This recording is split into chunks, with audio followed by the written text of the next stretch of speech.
Hi, I'm Brandon. That's right. Um, I'm going to be presenting a talk today called Mind Games When the Creative Well Runs Dry, which sounds really dark. And I realized, did anybody read the description of this before? You don't have to say you did, it's fine. I think I was in kind of a dark place when I wrote it, to be completely honest. But before I get into what I'm going to talk about, I want to give a special thanks to Elizabeth Cook, who is here in the audience. She was my, I guess you could say, research partner for this. And most of this talk is about creativity, specifically. I know we have an eclectic crew here. How many of you feel that you work in a creative field? Just hands up. Awesome. This is perfect, then. Great. That was a softball. So I'm president of a company called Radius, co-owner with a woman named Michelle Peterson. We have a team that produces scientific visualizations. We do this almost exclusively for the pharmaceutical and device industry. And I show this, I'm not actually going to go through a bunch of our work during this talk. I just wanted to show this to kind of show the variety of solutions that we come up with. There really isn't like a look. It's every solution is different, every project is different, every challenge is different. But that's key because we do a lot of work. We get like maybe, I guess, 50 projects a year or something. I'm kind of making that up. But that sounds, thank God you're here. Yeah, 50 projects a year, which means 50 solutions a year. And a lot of times those are very unique solutions. And that takes a lot of creativity. So this is where the whole well runs dry thing came from. So I, a lot of times, play the role of sort of like chief creative officer where, sort of like Michael was saying, like I'm not like the artist hands-on most of the time, but I am sort of responsible for making sure that creative solution is appropriate for the client, give a lot of creative feedback, and try and help sort of innovate some of these ideas with my team. And that gets hard, 50 projects a year. I mean, every day is maybe touch 3 or 4 different projects. Can be exhausting. So part of this talk is how can, I want to be able to share with you some of the strategies that I've come up with over the years of being able to come up with new ideas when you kind of feel like you're out. This is our team. You can probably tell one of the elements that we prioritize at Radius is having fun. And what did you say, monkeys? Monkeys are top priority at Radius. I really like my hair better that way, actually.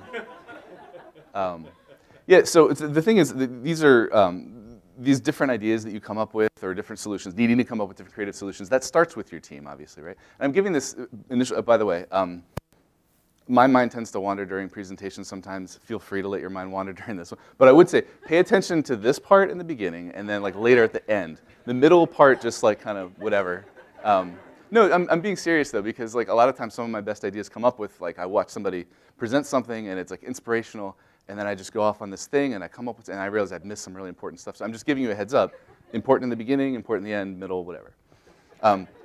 So selecting this team and managing this team is really important. And I want to give you, so I used to be an animator. I worked for an animation company, and I was, young, brash, ambitious.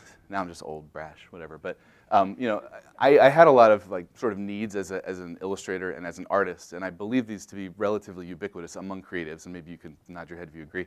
But these are some of the things that I always wanted to have in a job. And so I'm giving this presentation both for those of you that may be business owners that are assembling teams or managing teams of creatives, but also those of you that have creative jobs, that you should be demanding certain things of your employer. I say that with many of my employees in the audience. But and a lot of you will acknowledge this, like even when we're interviewing people, we bring up, these are some of the key things that I always try to enforce at the company, making sure that artists have a certain amount of autonomy. I mean, that's like kind of everybody wants, and this is actually not very like creative specific, but it does breed creativity. I think this is, anybody wants this in their job, but certain amount of autonomy. You want like control over your individual sphere. Resources, and this means a couple things. Technological resources. Do you need a new plugin to try a new thing, to try a new technology? We want to be able to give that to our team. We don't want to limit them in their resources, but I mean, within reason, obviously. Other kinds of resources would be educational resources. So for instance, the reason a lot of my team is here or watching is because we want them to go out and explore new ideas. It doesn't even have to have anything to do with scientific visualization. In fact, sometimes it's better that it doesn't. But we give a stipend, a certain amount to our team every year to go just learn something new. Compensation. So the thing about compensation for me is the best way to handle that is to make it so that your employees aren't thinking about it. That doesn't mean like, pay them extraordinary amounts of money, like way off the charts of what the standard is, but make it so it's not an issue, because that will become an issue if they're not being compensated fairly. There are a lot of ways that you can inform yourself about what the standard is, but it's worth mentioning. Peers, so and I don't just mean peers within the group either, like internal to the company. I know as a creative, as an animator, I liked to go out, go to the AMI, like get into competitions, submit my work to competitions, and I always had kind of wanted my employer to support that too. I know how important that is to creatives. It was very important to me. So that's something that we want to be able to give to our team too. And finally, having a voice. I mean, again, these are kind of basic principles about things that people want in their job, but I think it's worth like saying out loud. Having a voice, like knowing that your influence can be heard and implemented. If even if you're brand new at a company, if you see something that's inefficient, you should be able to say something. And maybe people have just been doing things this way for a long time, and this is a new perspective. You should be able to feel like, and I try to make sure our team feels like they can kind of influence up. So my research partner actually did a lot of looking into a more sort of formalized list of what this looks like. And lo and behold, a lot of these things overlap. They're not really structured the same way mine were, but there's a lot of overlap in between what these kind of more formal researched areas are that breed creativity internal to an organization. By the way, there's been a lot of research around creativity in the field of psychology, and I think a lot of it is driven by like corporations wanting to get a competitive advantage over other companies. But that's cool, whatever pays for it, because it's a lot of interesting stuff to find out. Thousands of papers if you look into it. So challenge you should be challenging your team, but set the appropriate level of difficulty. You don't want to set them up for failure. The autonomy thing, see, I told you. Resources, this means they've grouped resources to mean both money and time. Okay, so I work, like I said, we work primarily for the pharmaceutical industry. This is a service creative industry, which means like stuff comes fast and has to come in and out. That's not always a luxury we have, but we do our best. Work group features I had never really thought about, but I think we do it kind of intuitively, making sure that there's a certain chemistry when you're deploying a team to a project, and it's the right chemistry for that team. You don't necessarily want to always be assigning like-minded individuals to a team. They may love each other, but maybe they kind of go the safe zone when they're coming up with a solution. Maybe you want to try and combine people that think very differently on a team. I'm not going to read all these like word for word. I do want to bring this one up, the devil's advocate problem. So this is a thing, right? Some people think that the way that they're going to sound smart is by criticizing the work of others. And this is just like a phenomenon in the world. Does not breed creativity. It's, in fact, quite the opposite. So fire them. No, I don't know what to say there. Just be careful about yeah, and drama internal to the, I mean, this is all just like kind of basic company stuff, but very important. So this is actually why I got into medical illustration to begin with. I'm not going to lie. Like, thank you. Somebody said it, yeah. Does anybody know what the name of this album was? But Michael wants to know. He's so close. So this is called Seventh Son of a Seventh Son. This was honestly, like I had this poster like huge in my room. And I really do think it influenced me to become a medical illustrator. But interestingly enough, this was a composite piece that was made of some previous album art from the Somewhere in Time album. So he had some like biomechanical pieces of, does anybody know what the name of that guy is, the character? Eddie. Who said that? Nice.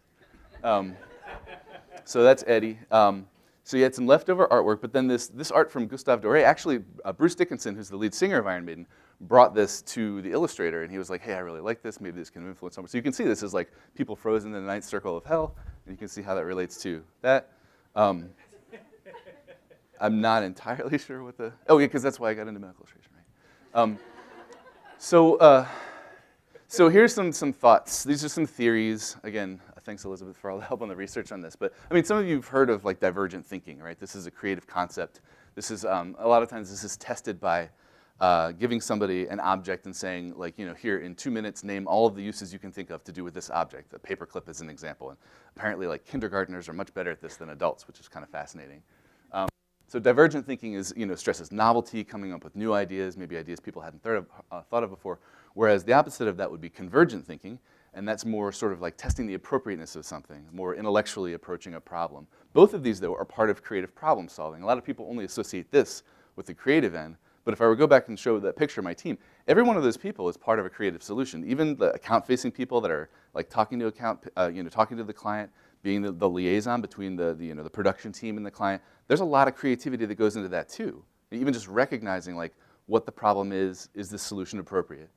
By the way, if you're wondering about the lizard thing, so I actually tasked myself with a divergent thinking exercise, and I don't know where the lizard came from in this presentation, but I've been trying to see how many different uses I could come up with for it until it gets stupid, which happens pretty fast. So, okay. What's that? Yeah, no, I don't.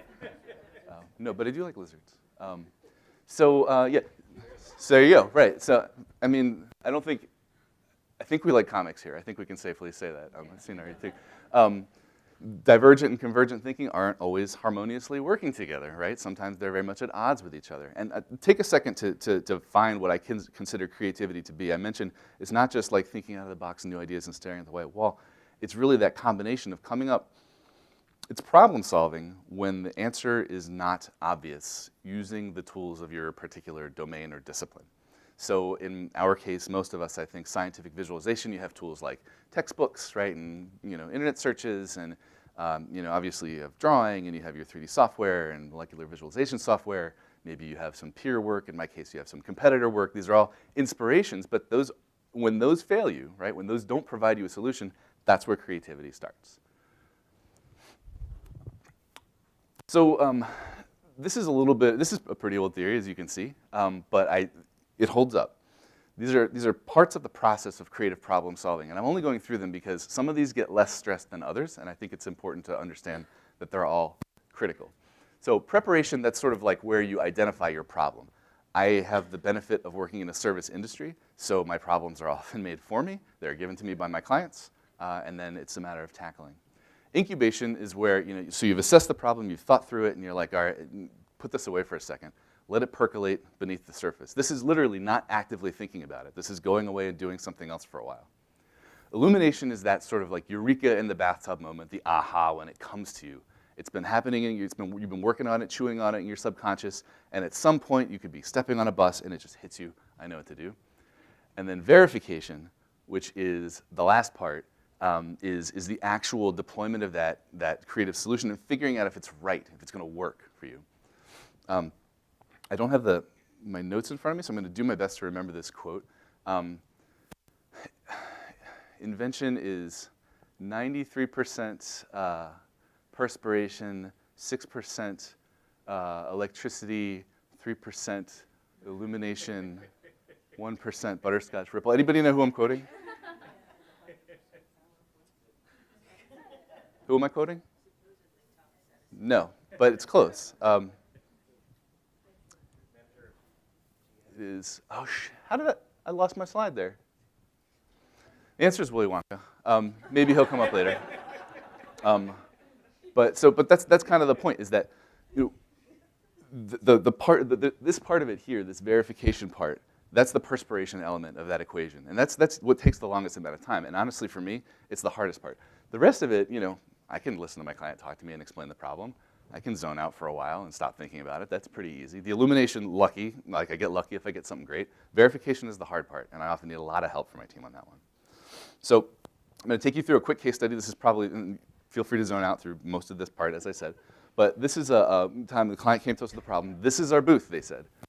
Anybody familiar with these medical conventions where they have exhibit halls and these big booths, and they're supposed to draw you in and learn about their product? And if you've ever been to one of these things, it's like a science fair on acid. It's insane.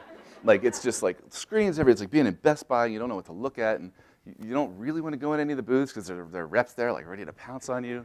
So there really is an art and a science to coming up with a booth design that people actually want to go into. So they had a challenge here. They didn't feel their booth was particularly compelling. They didn't think that it felt very cohesive. They wanted to increase the amount of people going in. They wanted to increase what's called the dwell time, which sounds really boring, but it's like how long you spend in the actual booth. And dwell time, I don't actually like to use that because dwelling sounds like very passive. I want to increase the amount of time people are in there doing stuff. So I evaluated. I went to the show, walked through, thought about it, and then stopped thinking about it. I am a hobby photographer. And I was on this kick for a while where I was really, really into carnivals and boardwalks. And so like anytime I'd travel for work, I'd seek out a carnival, especially the summertime, the springtime, there's a lot of carnivals. Take pictures of the carnivals. I just love, like, it makes me feel like a little kid. And there's also that weird, like, kind of creepy element of it too. So it's like, I don't know, it's very, there's something to that. This is all at the, what's it called? It's in New Jersey, Meadowlands Fair. Yeah, it's gigantic. It's gigantic, I'll tell you. It's big, but the thing is they repeat the stuff. So it's like, it's not like other, I'll show you my favorite one in a second, but it's not like where you like walk through this thing for an hour and it's all like new. It's like you see it maybe in about 15 minutes and then you feel like you're having a deja vu because all the same attractions come up. But it's still fun, it's cool. This one is at Ocean City, Maryland, which is my favorite one, by the way. So if you've ever been to Ocean City, or if you haven't been to Ocean City, Maryland, I definitely recommend going. It's got to, and like I said, I've seen a lot of these things. Take some time to go there. It's quite an experience. So this, I'm not really pointing this out, but this is all the incubation, and that's kind of the point. This is all the incubation phase. So I've stopped thinking about the problem. Now I'm just going about my life. I have lots of hobbies. This happened to be one. Then comes the illumination phase. At some point through all of this, I was like, have I been actually like working on this problem the whole time? Because I think there's a possibility that this booth could actually be like a carnival or a boardwalk. Because that's exactly the kind of engagement that I want these people to have. I want them to feel like low barrier of entry. I don't want them to like have to learn how to use an interface before they're going to use something. I want them to feel like they can come up and just start doing it. It's obviously going to stand out from all the other booths. Like, I think I can make this work, maybe, right? If I stick to this phase for long enough. And that really, really is the hard part. Maybe this is where Willy Wonka comes in. Yes, all right, there he is. Yeah, I screwed that one up. But yeah, so this is V. I don't remember why I put that in there. Oh, did you know that there's a passage about Gene Wilder in this book called Fascist Lizards from Outer Space, and it was in reference. Did anybody ever see the show V? Like back in the, so there's like, and there was a reboot in the 90s. It was like, yeah. Anyway, so verification. That honestly, that's the part that keeps me up at night because that's like really, really, you know. And I need a team for this because people got to keep you honest. It's one thing to come up with a kooky idea. I honestly feel like that's an easier part. The convergent thinking of it, making sure that it actually works, is a totally different ballpark. So here it is. Here's the actual booth that we created. I'm not going into, there is actually a scientific visualization component to this. It's not just a boardwalk. There were a lot of different sort of learning objectives for each of these games. But yeah, very successful. People came in, they stayed. It was really something else. Yeah, I mean, you can see, obviously, I just wanted to make work like fun. Had photo ops. This was sort of like the closest to the old-timey booth that we were going to get. Look at this guy. This guy. I mean, they really, really enjoyed this booth. So, you know, I do want to stress again, you don't have to read this whole passage. I can summarize it for you. This whole incubation phase where you let go for a little while, critical to coming up with something that is new. Like, you can sit there and churn all you want, but you got to let go at some point. You have to let it happen by itself. And I get into this a little more in a second, that sometimes your subconscious self is smarter than your conscious self. I wanted to show this just because there are so, if this is of interest to you, Creativity Research Journal, I think it's called, that's one of several publications dedicated to creative research. And there's just so much there. Honestly, I have as much fun just reading the titles as I do trying to dive into the papers themselves. There's some pretty neat stuff. I won't. But so this I thought was interesting. This is one particular paper that was about zoning out or you know, distraction when you're at work and being creative. So they did a test to study whether divergent thinkers, people that were good at divergent thinking, were more distracted when they worked, and people who were better at convergent thinking were. So they used like distraction as sort of a test. And what they found was that people who were better at divergent thinking, that is coming up with all like the different kind of, is that a countdown to how much time I have left? Oh, wow. Shit. All right, you know what? Forget this. I want to tell you something else real quick. All right, really, really fast, because this is the, okay, I'll go a little bit over, just a little bit. All right, you forget that, you can look at that anytime. For a moment, I want to talk about the role of empathy and humility in creative problem solving. So, can you be someone else in your head? And what if it turns out that the them you is smarter than the you, which is almost always the case with me. So I have two really quick examples, and I promise I'll let you eat. Number one, I have this friend, we've been friends for 30 plus years, back when we were in our 20s. So this kid, he came from a kind of a tough situation, not a lot of support from his parents. His dad was not a great dad, not a good role model, not really there much. When he was, kind of wished he wasn't. And at some point, I remember in our early 20s, he said to me, he's like, I don't have any role models. Like, I don't have anybody to look up to for answers. And I remember thinking this through with him, and I'm like, well, actually, I think, like, maybe you do. Like, he was really into electronic music, and I don't know if you've ever heard of Josh Wink, but he was an electronic musician from a while back. I was like, you really like Josh Wink, and I know that you think very highly of him. Like, what if you tried a whole, like, when you're looking for advice, think about what you think Josh Wink would do. Like, and he sat there and he was like, ain't that some shit? He was like, that's something else. Like, and that came from him, is my point, is where I'm going. Like, that answer, that inspiration came from his own head. So, so this is actually a thing that I use all the time. I used to be in a band. This is a long story, I'm sorry. I used to be in a band. Okay, part of this is understanding what drives you. I personally, sadly, am driven by fear of failure and humiliation, and I'm hyper-competitive. These are things that inspire me. So I have to get that out there. So I was in a band, and there's always, like, being in a band. I was in Baltimore. It's a pretty big band scene, so lots of bands, and it's really hard to be innovative in a scene like that because everybody wants to do something gimmicky and, like, get attention and stuff. So, so I remember at one point I was reading an article about a band that I was always really jealous of, a local band, and I was part of this, like, article in a magazine, and they were, like, quoting lyrics from one of their songs, and I was like super, super jealous. And then I closed the magazine, it was like, whatever. I went to take a shower, but the lyrics from the song that I read were kind of like going around in my head. So I'm in the shower for a while, and I, like, just not intentionally visualizing, but started to see a show of theirs and hear this song that they had written that I was so jealous of. It was like the best show I've ever seen, the best song I've ever heard. And the thing was, I could hear the song, and I could totally see the show. And I was like, that should be our song. That should be like what our show looks like. Like, that's what I'm going to model it after, is like my fear of something being better than me, right? So this actually is very applicable to a situation where you have, like, a high creative demand at your job, being able to get out of your own head and pretend that you're seeing, like, let's say your competitors' work. So like I said, I'm very competitive. If I'm ever having a really hard time coming up with an idea, I'll just imagine, let's use the exhibit floor thing again. I'll imagine going into an exhibit floor and seeing a competitor of mine has made a booth that is better than anything I will ever be able to create. And that feeling of just like, oh, I can't believe they did that first. And then just take a minute to look at what that looks like, and that becomes the next thing you do. So that's pretty much the only other thing you had to pay attention to in this presentation. I appreciate your time.